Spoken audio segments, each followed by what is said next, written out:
Hello, welcome back. I'm Brendan Lee. I had a little insight today, or something I want to share with you that came up when I was outside today riding a bicycle. And this is in the domain of, I want to take you on a little journey, okay? I want to take you on a little journey. Now, I don't want you to believe me on this journey. I don't want you to make anything about what I'm saying. I want you to follow along. Take a look. You know how when you're out and about, did you ever read the book on how to ride a bicycle? You ever read that book? You could imagine that there's a book out there somewhere on how to ride a bicycle, right? And you know that when you read the book, and then maybe there's a religion about riding bikes out there. There's like a bicycle religion, okay? Follow along, entertain me, Take a look for yourself, follow, take a look. Imagine there's a religion about riding a bicycle, and then there's a belief system about what you're going to get when you ride a bicycle, and then all that stuff, right? You following? And then you judge other people as to, like, how they ride, like the certain style of riding, and what they do when they're on the bike, and then if they're not following with your beliefs, they're actually a bad person and wrong, and then you kill them for it, and then eventually you die, and then what? Got distracted there. Okay, so you could have a belief system about riding a bike. You read the books about riding a bike. You think about riding a bike. You have judgments about what kinds of bikes to ride. You notice that many people ride many different kinds of bikes, and then you might have a certain way of riding a bike. You're like, that's the right way, and then you judge other people that don't do it your way, right? Nowhere in there is the experience of riding the bike. That's all stuff about the bike riding. The books about it. The beliefs about it. The judgments about it. The way to go about it, right? You starting to get the picture now? You guys are smart cookies, I hope. Okay? Now apply that to your version of life.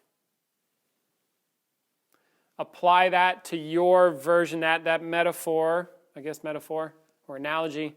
Apply that to your version of how life should go. Apply that to your own version of spirituality and how you should live and how other people should live. You starting to see a pattern there? Apply that to that and then go, wait a minute, now what is the stuff in which you find yourself? The life. See, because this comes up because, I was talking to Peter. We were out riding bikes, and I was talking to Peter about somebody who was a participant here at some point. Workshop, come do those, of course. You're invited, check the links, blah, blah. There's a participant here, and the questions that I would get from this person again and again and again and again and again were these kinds of questions. Tell me how to live. Help me fix my life, right? Help me fix my life. And we're on this bike ride, and Peter remarked really fast. We said, oh yeah, it's like, people, what's there to fix? It's already fine. That's the quick version. And then I was like, right. I wanted to make a video, like that struck me. I was like, yes. I want to make a video to attempt to get at this aspect where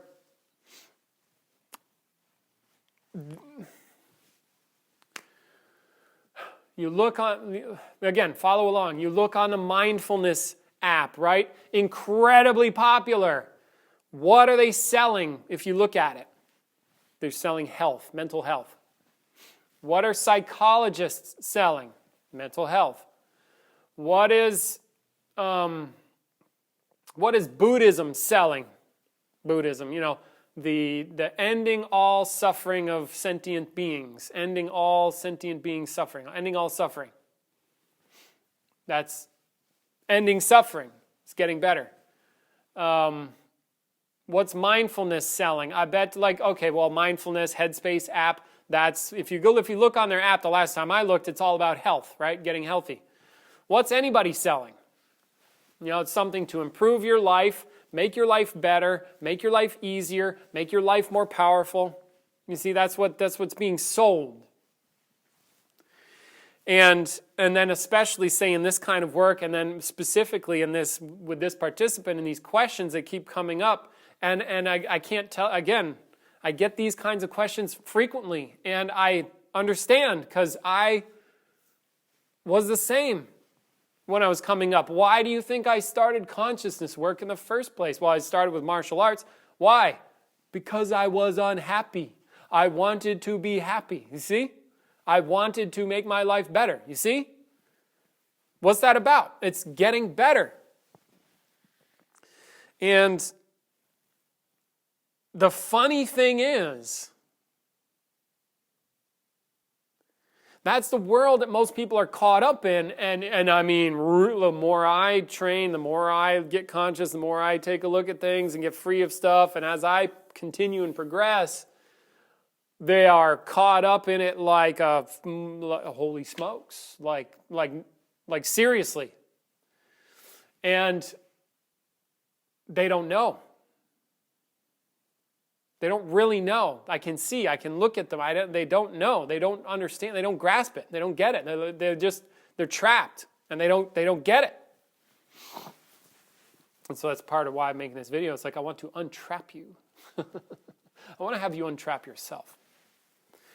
And so then it struck me. I was like, right, because at the end of the day, the tricky part is, and this is what. So now I'm going to say some stuff, and this is going to be the very same as hearing about riding a bike, okay? What I'm about to say will be like you reading about riding the bike, having a thought about riding the bike, having a belief about riding the bike.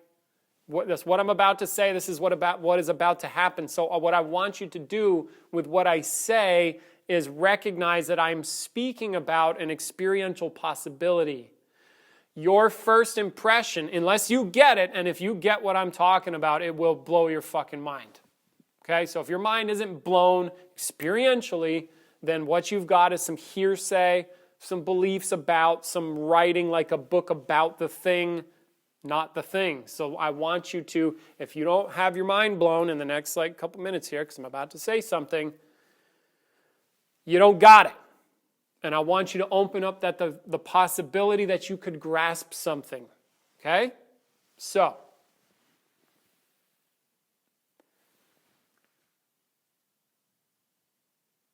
getting conscious for me, in a major way, like grasping my true nature, some things became clear.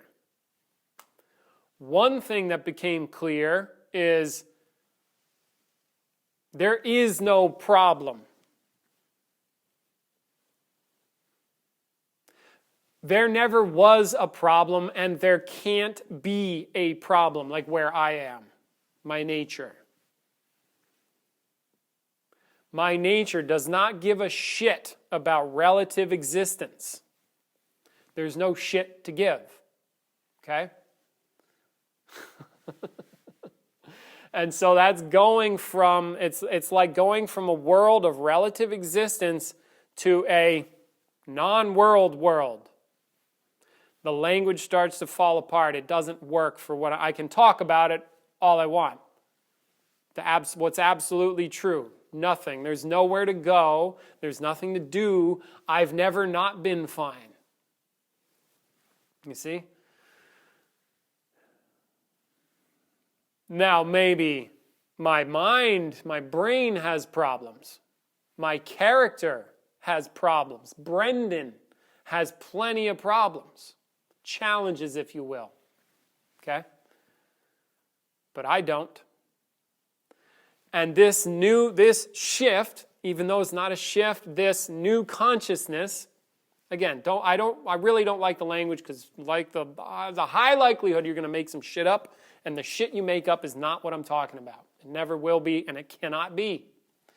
But you're going to make some stuff up. Remember the possibility. I'm going to open up a possibility. It's like going from a world where there's like, oh my God, there's a problem to like this very other, not other, this other but not other world where there's no such thing as a problem. Life, death, irrelevant. Good, bad, irrelevant. Existence, non-existence, irrelevant. Irrelevant. There is no problem. There's no me to have a problem. There's nothing there here. Okay? And that is it's like a removal of, it's like going from being trapped in a world to suddenly being freed from it, and nothing changes, and yet the whole relationship to it all instantly changes. You see, so then it makes questions like I would get from these participants, and many, tell me how to make my life better. It's like, it's an irrelevant question to grasping what's true. Now, a bunch of the stuff that is overlooked about that when people are asking these questions, take a look. Here's an invitation. It's essentially, how do I make my life better? Let's take two things there. You're assuming a you, for example, and there's a whole lot of assumptions that come with when you say you, there's a whole bunch of shit going on that you don't know what it is. And then when you say my life, again, there are many, many assumptions that you make. Your experience of life, your experience of you. People don't question that when they're asking, how do I make my life better? They're looking in the wrong direction. They're looking for a better experience. Everybody's looking for a better experience. And they mistake looking for a better experience for trying to become conscious. And so I'm trying to help with that right now. And then so what gets me going about that is this commitment. And I know it's a challenging commitment because it's hard to see because you're in it. It's like a fish in fucking water. It's a fish in water kind of deal. You're in it right now. You want a better experience. You're probably watching this video for what you're going to get out of it, you see. That's, again, something better, an improvement, a new idea. That's more of the same. There's nothing wrong. And then you're like, oh, well, that's wrong to do. That's also more of the same. It's irrelevant. Be very careful about the assumptions you make when you say, I want to make my life better. I want to make my life better. Do you know what you are? Well, no. Do you know what life is? Well, no. Well, there you go. Why don't you remedy that first, then worry about making your life better? Because I guarantee you, once you discover these things, when you become directly conscious of what you are and what life is, that will clear up a whole bunch of shit. And so I'm trying to help reveal where you may be stuck. And I want you to be able to move past this world because, yeah, it's like that. That's the thing. It's like people are asking this question, how do I make my life better? Coming from the place that there's a problem, not realizing that there isn't a problem. They don't realize that there is no problem already, that it's already that way. They miss that part. They miss that part. Let me say that again. They miss it. There's where you are is already problem-free. I guarantee you. You just don't know that. It's like again, like we use this image, this metaphor. It's like you stick your hand in boiling water trying to get the diamond. You have a big pot of boiling water. You stick your hand in there, and you don't know you're sticking your hand in there, and life just sucks, and you don't know why. You literally don't. It's like that. Just put the hand in the water. Put the hand in the water. Not realizing that you're the one that made the water. And then even worse, you come to a workshop, and then more and more, when I do my best to facilitate people to get past their suffering, they end up defending it. Like a victim, like, again, the image of a victim mentality person. And I keep ragging on victim mentality people. It's just so easy to see. I want you to see. They defend their victimhood. They self-righteously hang on to the mind state, thinking it's necessary, the same way you hang on to your problems, thinking they're necessary, and all this crap you do. So you seek out a spiritual guru person, or come to Cheng Shin, or go away to India to try to solve your problem at the base. If you're honest, likely that's your motivation, without realizing the truth. Without realizing the truth, that there actually is not a problem. You're the problem. Peter's been on that kick a fair bit. But if you take a look, where do these problems reside? Well, in your experience, well, who's responsible for that? That's you. Take you out of the picture. You see, but okay, then you go, okay, but I need to take me out of the picture. So just screw what I just said, screw it, don't worry about it. Just get what's true. And again, when you grasp what's true deeply in the way that I'm speaking, you'll see that you are problem-free. And that you could even, that you would even think to have a problem in the first place is just something you're doing with your mind. And again, remember what I said at the beginning of what happened. If you didn't have an experiential mind, like if you didn't just get enlightened right now, there's work to do. And all I've said is just something to open up a possibility. So I would like to invite you to that possibility of realization. Having an insight, having a breakthrough, having a direct consciousness. Whatever language you want to use, I'm talking about a real possibility. Not a foo-foo one, something very real. Very bare bones, no frills. Just true. Okay?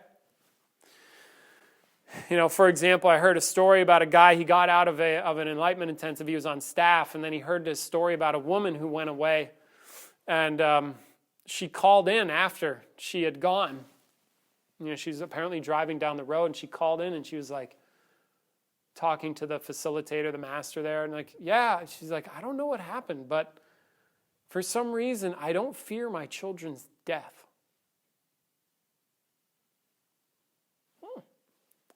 That's different. You ever talk to a mom and you're like, are you worried about your kids dying? I bet you a lot of money. Every mom you ever talk to is going to say, hell yeah, I'm worried about that. This person was like, nope, there's just no fear about that. That's different. Strange. How can these things be happening?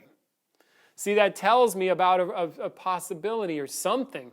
She grasped something. See, to have that go on with her mind, something happened. See, and that begs the question, well, what's going on? You see, and again, I'm a mom. I have children. Well, what are you and what are others?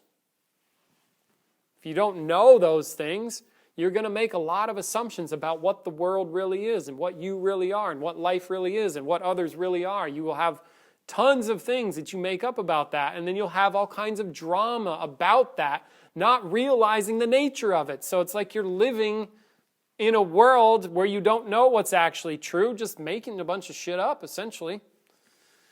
And then living as if that's true without knowing what's true. Then you can get into a lot of mischief doing that.